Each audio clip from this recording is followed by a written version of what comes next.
Now, let's see. Example. That's the best way to make sense of anything, is to do examples. So in a table of reduction potentials, we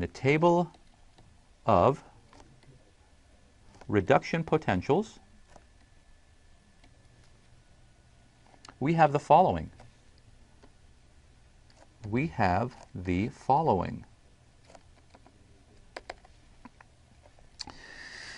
have let's see, should I write it out or should I, yeah, it's fine, I'll go ahead and draw the structure. H3CCH, this is acetaldehyde, plus 2H plus 2 electrons goes to, you know what, actually I'm going to make this a little bit easier. I'm not going to draw out the structures, I'm just going to go ahead and write out the words. I think that's better. So we have acetaldehyde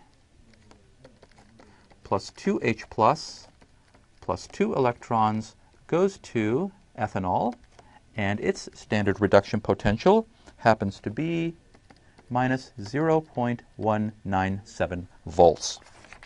Okay, well, we also have the following. We have something else in the table, and it says NAD plus H plus 2 electrons goes to NADH. Now, don't worry about what NAD plus and NADH are right now. We're actually going to be discussing that in the next lesson. For right now, it's just a species. It is the oxidized version of the species. In the vicinity of a couple of electrons, when it becomes reduced, it turns into this thing called NADH, and it has a reduction potential relative to the reference hydrogen electrode, and its reduction potential is the following.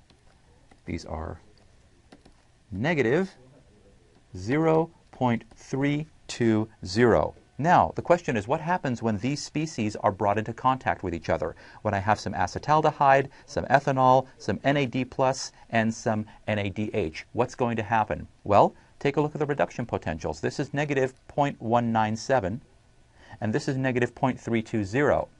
This one is actually more positive than this one, so this will end up staying as written. The acetaldehyde will reduce to ethanol. This one will end up having to reverse. It's going to end up being the NADH that's going to end up turning into NAD+. Acetaldehyde will reduce. NADH will end up oxidizing. That's what's going to happen. So, what happens? Well, so the E of the acetaldehyde is greater than the E standard of the NAD+, so the NAD+ reaction gets reversed. Always, that's what we do. Under spontaneous conditions, these numbers tell us that's what happens. It gets reversed. So what we end up with is the following. Let's see. So we end up with acetaldehyde plus 2H plus 2 electrons goes to ethanol, and its standard is minus 0.197. And the other one gets reversed, so we write it as NADH goes to NAD plus H plus 2 electrons, and because we reversed it, we actually end up writing it as now a positive 0.320. We go ahead and we cancel electrons. In this case, there's 2 here and 2 here. We don't have to multiply by anything to balance it. We cancel this H plus with one of those H pluses, and what we're left with is the net reaction. Acetaldehyde reacts with this thing, NADH, under some slightly acidic conditions, and it turns into ethanol, and it releases NAD+.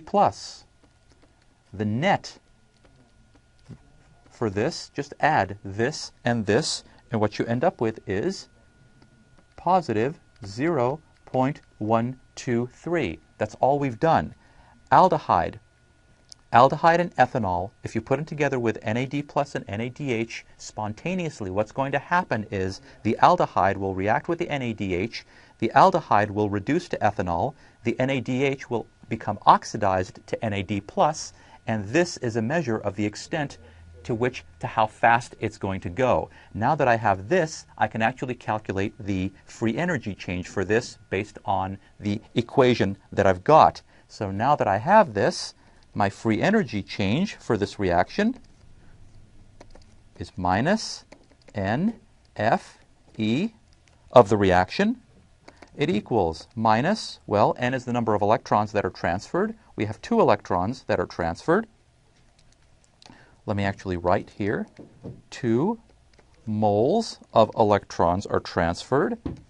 We have 96,485 coulombs per mole of electrons.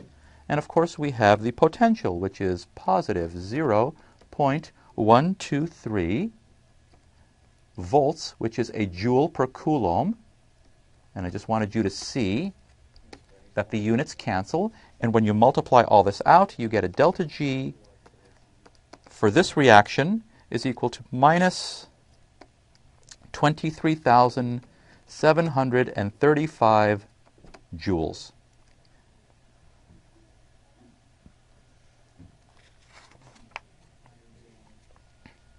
There you go. That's it. That's all that's going on here. We have some species. We have a table of reduction potentials. We have some species. Its reduction potential is this. We have another set of species. Its reduction potential is this. Under conditions when these things are brought together, what is going to happen spontaneously? Well, spontaneously, because this is larger than this, it's going to reverse the other one to induce, it's going to flip it around. This will stay a reduction. This will become an oxidation. We go ahead and write it. We cancel electrons. We get the final balanced equation. So this is the reaction that's going to take place. It will. This reaction will take place spontaneously. Okay, we don't have to do anything. Doesn't mean the reverse reaction won't take place, because the reverse reaction does take place enzymatically. It can happen, but spontaneously this is what will happen, and this positive potential tells us that that will happen. This reaction as written, because of this equation, actually gives us the free energy change. Notice, minus 23.7 kilojoules. That's a very, very highly exergonic reaction. This reaction wants to go forward. That's all that's happening here. Okay, thank you for joining us here at Educator.com. We will continue our discussion of oxidation reduction chemistry in the next lesson. Take care. Bye-bye.